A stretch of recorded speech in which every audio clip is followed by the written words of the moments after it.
All right, let's continue. We have just learned about container management, which means we manage containers using Docker commands. Let's take another look at this diagram. We have Docker commands, Docker client, and we are actually running this on a Docker host. We use Docker pull to download images, Docker run to run images and containers, and Docker build to build images. We will learn about customizing images using Docker build later. Docker pull downloads images, and Docker run runs containers. When you execute Docker pull, it downloads the image from the image repository. Then we also have Docker build to build our own image, which you can upload using Docker push. For example, in Huawei Cloud, we have an image repository where it teaches us how to upload images. There are client uploads and web page uploads. Docker push can upload the image to the image repository. So, he just gave a few examples. Then we download the image and deploy a container using it. So here runs a Docker service running on the Docker host. On this, we can download images and deploy our containers through them. And we have corresponding client commands. This is called an image repository. An image repository can be a public image repository or a private image repository. Like the sample source, our sample source can point to Huawei's sample sources or also to the official CentOS sources. You can also create your own private sample source. All right, looking back, we can understand it now. So, we just learned how to download an image. This is how we do it. We just downloaded NGX Apache, but we can also download, for example, MySQL. If you want to download MySQL version 5.6, you can download the MySQL 5.6 image. There's nothing it can't do, only what you can't think of. Almost any version you want, it has. And you see the speed is quite fast. So Docker, and then there is the Docker image. You see, can we see the images we downloaded? If you don't specify a version, it defaults to the latest version, the final version. You can specify a version 5.6, version 5.6. For example, if I want to download 5.7, I can just enter it. It can download the 5.7 image. Even images for version 8.0 are available. You can download whichever version you want, very convenient. Once you have two versions, you must specify the version when deploying. Specify which version of the image to use for deploying the database. It's downloading. If you don't use a local mirror, the speed might be very slow, or it might not download at all. So we need to specify a local mirror for acceleration. That's why it's called an accelerator. So you see here, is there a version 5.7, version 5.6? This tag is our label, our version marker. Marking our version. You see here, we just push one down. Right? You can also push down a version 5.6. You can specify a version. If you don't specify, it defaults to the final version. What is the final version? I don't know exactly. It might be 8.1, 8.2, or something else. In any case, you can specify, and then after downloading the image, you need to deploy it. So we just had a PS, A to view what you have deployed here. That image. This is our container, deployed from the image. Here is its container ID, and this is the name of its image. This is what it runs when running the image container, a command. This shows how long it has been running. The determined port. What if you want to delete this container? Just docker rm af, where af forces the deletion. If you don't add f, you can't delete a container that's running. It will tell you the container is running, like B63. You see, it can't be deleted, see? It says you can't remove a running container unless you use force to remove it. So here we can use af. At that point, we just deleted that container. Right, just deleted the container. So we also just learned how to delete a container. Now, if you want to enter this container, what do? Just Docker exec II stands for interactive. You can use help. I means interactive. Interactive means human-machine interaction. Human-machine interaction can bring up a command line for interaction. What does T stand for? Open a terminal. Open a terminal. So it connect to this container. 391. Can you connect just 3? It works. No matter what you connect, just ensure the container's uniqueness is maintained. Its characters from left to right like 3 or 39 works. Then we enter the container. This is how to enter a container. What if I want to copy a file out of the container? If I want to copy a folder from inside the container, you see this is a folder, this is a script, it's the same. We use Docker. Now we are inside. I want to modify. Generally, there is no VR editor installed. Usually it's not installed. What do? Now I can do this inside. On the host machine, execute docker cp command, just like the regular cp. The source is this 39, followed by your path.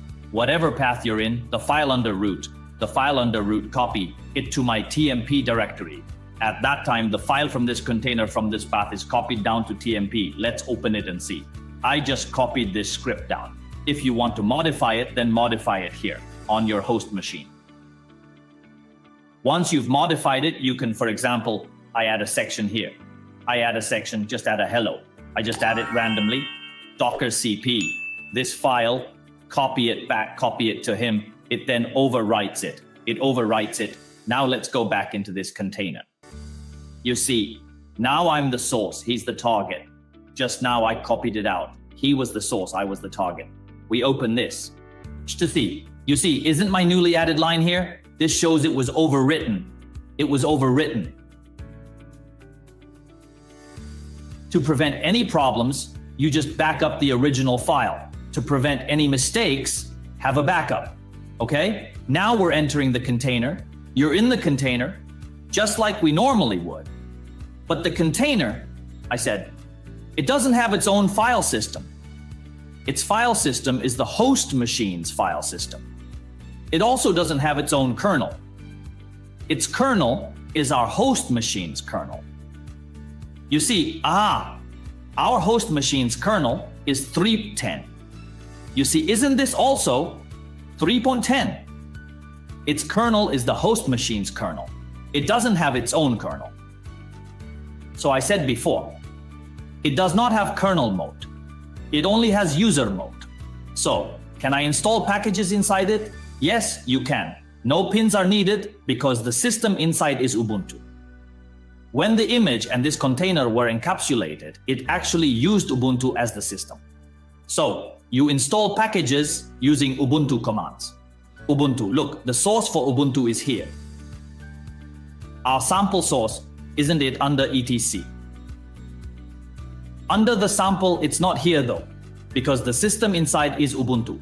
Most container images you download from public image pools are basically built on Ubuntu. I'll say it again, that is, the container images you download from an image site or from Docker Hub are mostly Ubuntu, because Ubuntu offers better support for containers and generally performs better. That's why the industry typically uses Ubuntu for containers, running more containers. Right, so the backend image layer is all Ubuntu. All are Ubuntu systems. So if you must install packages, you have to use Ubuntu commands to install them.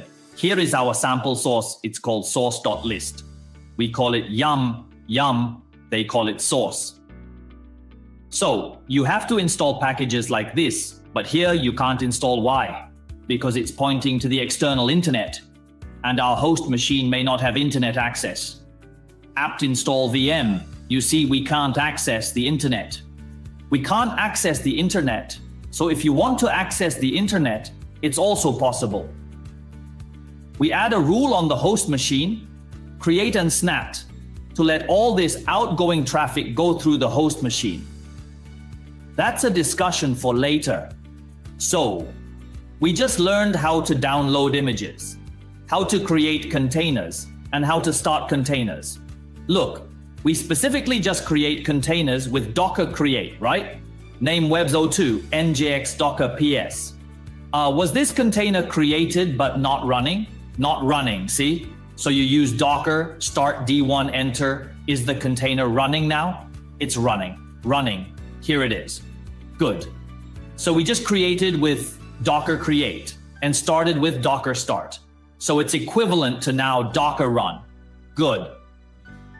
If just now when you started, you didn't map, you have to use a command to check what port it mapped to. It will randomly assign a port for mapping.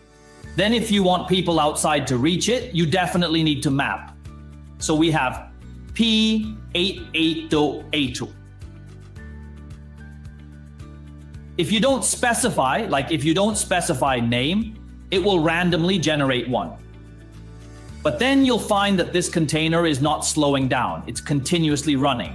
Do you see? It's running continuously. So I ended it. I ended this container. It's running ended.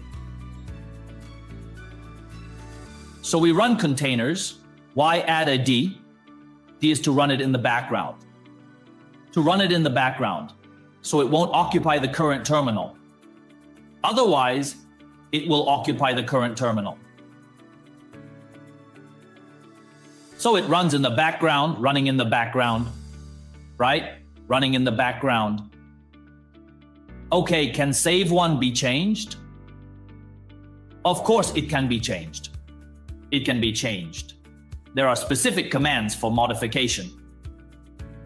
Look here.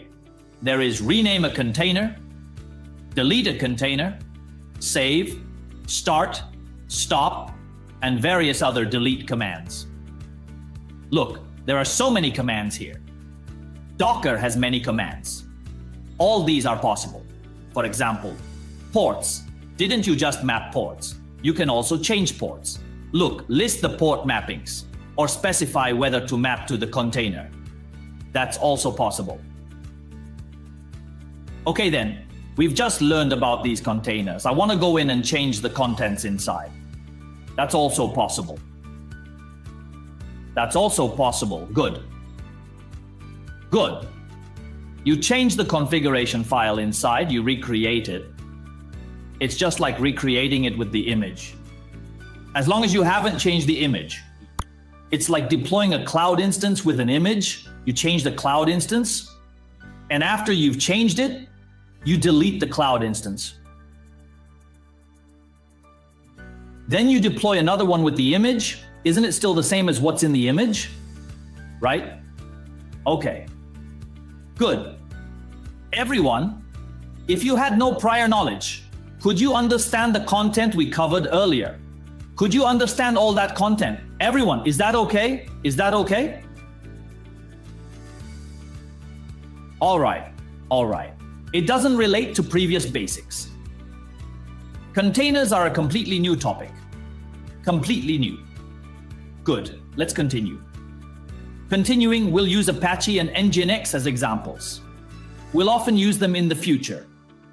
So I'll deploy a container for each. Docker exec. Docker run d p8899 80. Can the ladder 80 be changed to another port? My previous 8899 8080. Can the ladder 80 be changed? Only if you change the listening port of the container. Because by default, your container itself is listening on port 80. Why is it listening on port 80? Because inside it is by default set to listen on port 80. Good, let's move to the HTTP side and see. You see, accessing port 8899 will definitely work. Here, followed by the host machine, 8899. You see, it works, doesn't it? Where does this content come from? We need to go inside this container by default. 0A. It's like this, our Apache. If installed from open source, it's by default under local USR local Apache 2 in this directory. You see, in USR local Apache 2, if deployed from open source, during deployment, it's by default under here, Apache. So what's inside here? There are config files. We go into config, we're here, config. We'll copy this file out. I'm copying this file out. I'm copying it out for you. .cp0a. What file under 0a? This path. This path under the httpd.conf. httpd.conf copy to the current directory. Current directory. You open it. Look, it's server's root. Is it not in USR local Apache 2 below? Good, we scroll down. You see, isn't it listening on 80? Because of this line, is it not fixed on 80? Unless you change this file in the container. Unless you change this file in the container, because this container, by default, its service is fixed on 80. Unless you change it here. And also, this is called document root. USR local Apache 2 HTTP docs. Do you all remember when we install normally Apache HTTPD, we in the system yum install HTTPD. Where is the website's address? Do you remember WA3W, right? In WA3W under HTML, right? Yes, where is ours? You see this file is here, USR local Apache 2 HTTP docs. Furthermore, why is there a default file called index? Is this file the directory's index file? So when you open a website, is it essentially accessing this file? This file is the default index file. And where should its full path be? Should the full path be in USR local Apache 2 HTTP docs under index.html? That's the complete path, right? This is the Apache configuration file. So we go into the containers. We go into the containers here. And inside there should be a HTTP doc. Is it this one? What you just showed on the screen? Is it this content? Is it this content? This is HTML language. This is the way to write in HTML language. You just opened this page. Did you see the content? Wasn't it this? Okay. I add hello, Wuhan. Is it this? It changed the content. Did you understand this part? Later, we'll mainly use this for experiments. Do you understand how the configuration file comes about? Where was it read from? If I want to change, how do I change? Did you understand this part? Why we changed this file? Is this file like all files? Why was this path changed? Is it because I read the configuration file? Why is it port 80? Is it also because of this configuration file? It's specified inside. You understand, right? Here, is this reaching the application layer content? Application layer. Can the other participants understand why the port 80 in the back can't be changed? Port 8899 is mapped to 80. Is this port 80 the container's port? All right. Generally, you can turn off Linux to avoid being affected by it. Regarding changing ports, because its underlying kernel also uses the host machine's kernel, if your host machine has Linux turned on, it's as if it also has Linux turned on. Teacher Sue, for example, Docker running nginx enters the file system's root. Then how to find nginx? This is the root of the file system for your HTTPD. It entered the root of HTTPD. Then I just installed nginx. It enters that, just this. Then how to find? It's possible the same way. Look, I exit Docker PS A. Do I need to enter this nginx? Docker exec. At 51, bash. So now I'm looking at HTTP and nginx. These two, inside the containers, I want to show them. Now you say we've entered the root. You don't know where it is, do you? You don't know where nginx is? Where is nginx? Generally, I can use the process list to check. This can be checked through the process list. through the process list, you can see where it is. I haven't run this command here. Nothing at all. There is no such command. It should be here because open source installations are generally placed here, right here. USR share nginx HTML. Where then is the nginx configuration file? It is in USR share nginx HTML. In etc. nginx, here he has a configuration file, a standard one. It is standard for etc. nginx to use. So we are here, we docker cp this 5151 etc. nginx should be nginx.conf. I open nginx, this is nginx's configuration file. nginx's configuration file. This is a global one. You notice it also reads another file called include etc. nginx-conf.d below this file. So I still need to look further under conf.d. You see, there is a default.conf. So I still need to get, is there an S? Let me see. There is no S. Isn't it 510? 510, docker cp, etc. nginx conf.d. I see, under etc. nginx conf.d, default.conf, etc. nginx conf.d. Default is missing an L, right? Okay, that's settled then. Open up the default. You see it listens on port 80. It listens here. Then its website root is here. See it? USR share nginx HTML. Its index file is here, right here. Okay, right? From here, you can see this is nginx's configuration file. So nginx's root is where? In USR share nginx HTML. This is its root. So does it also have an index HTML? So when you open this file, it's also an HTML language. So the content you see actually is just this part. You see, when you open it should be what port to add. Let me see. Nginx should be both these ports. 80 and 8080 are so just revert. There's another one at 8080. 8080 is for nginx. 8080 899. No, that's wrong. I'll refresh again. It's this one. Look, this section.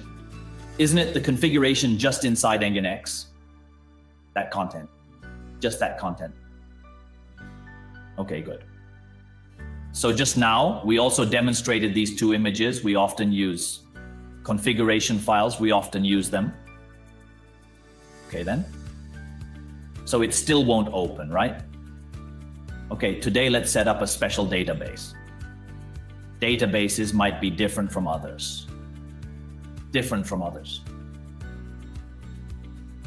Databases can't just be run directly. Why? Because after running it, you don't know the root password inside that database, right? So what do? What is the default port for the database? Remember, MySQL's database port is, are we talking about port 80? Or is it 25? 3306. Yes, 3306. Yes, 3306. And after you deploy a database, don't you not know its default password? So when deploying, Docker has another parameter, E. E can take parameters. It should be Docker run, help. It has an E parameter that can be used during deployment to add parameters. You can add parameters, like specifying the password for the database. How do I know many times what parameter to write? Actually, it can be found here. Like today, if you can't get in, you can also find it elsewhere. Normally, it can be found on multiple hubs. For example, Docker MySQL deployment requires adding a parameter. Look, let me show you how. How to deploy? Right here, it needs to add an E, MySQL root password. You have to add this parameter for it to work. Look, it has a special parameter, E. Forget the rest for now. Ignore the others. Just E, it has MySQL root, MySQL what user, you can add parameter. E, MySQL user equals what, then another, E MySQL root. Just add multiple parameters, setting variables, that's right. Okay, Docker PS A, Docker run, DP3306:3306, then another E, uppercase, MySQL root password equals, for instance, Red Hat, then MySQL : 5.6. Okay, then Docker PS A, your MySQL root. Okay, see that. 3306, if you have other businesses above, isn't it enough to connect to its 3306 port? Now I'll manually connect. MySQL, I haven't installed yet. I need to install a MySQL client first. Otherwise, I don't have MySQL client commands. No worries, let me do this. Docker, exec, I'll go directly here. 64A, bin bash, MySQL, U root, P, Red Hat. Am I now inside the database? Then show databases, curate databases, HCIE. You see the databases is HCIE there. Can I manage this database now? Reviewing the data. Normally, if I say here I have MySQL, I will install it. I will do it on another machine. I will install the MySQL client. I should directly install MySQL. In Red Hat 7, it's not called MySQL.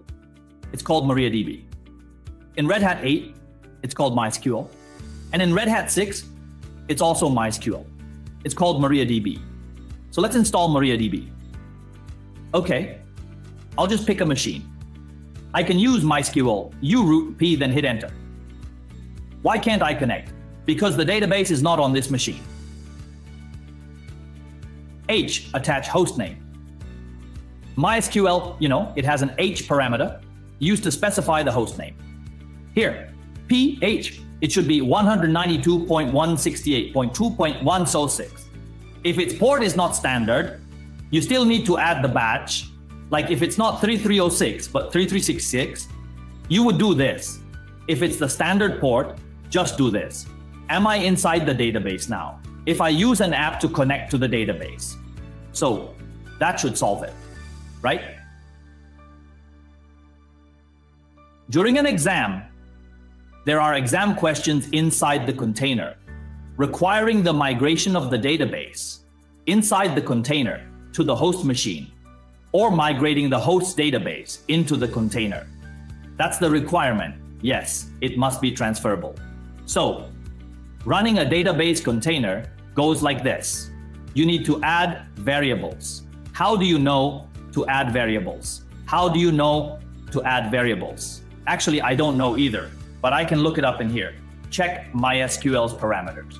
It lists how every container, every image is made. What parameters can be appended below? Everything can be listed. Everything can be listed. Many people ask after I explain for a long time, can it be listed? Can't list. Can't list. You've been talking to me for a long time. So one of the exam questions tests this. They say, first, when your business volume is small, your container, not your database, is housed inside the container. But when business grows, the performance of the container might be affected. Therefore, it is recommended to migrate to a physical machine or to migrate to a cloud server. There's an exam question specifically about this. Yes, the database can be migrated. I'm buying a server in Hong Kong. Container performance is better because we can run more containers on one host machine. We migrate to physical because performance is definitely better, saying that containers themselves don't take up resources. They don't consume resources, but in reality, the performance of a physical machine is definitely better than that of a container. But containers are easier to manage. They are lighter compared to virtual machines. That's the idea. If the same configuration, running containers and running on a physical machine, the physical machine's performance is definitely better. Containers are more convenient to manage, can be on one physical machine relative to virtual machines. They are lighter. That's the meaning. How do you guys access the internet? Figure it out yourselves. They might have just set up the underlying layer. The stuff from Cloud Elite might not have finished running yet. You might have to wait a bit. That interface I just mentioned is already accessible, but some services in the background might not have finished running yet.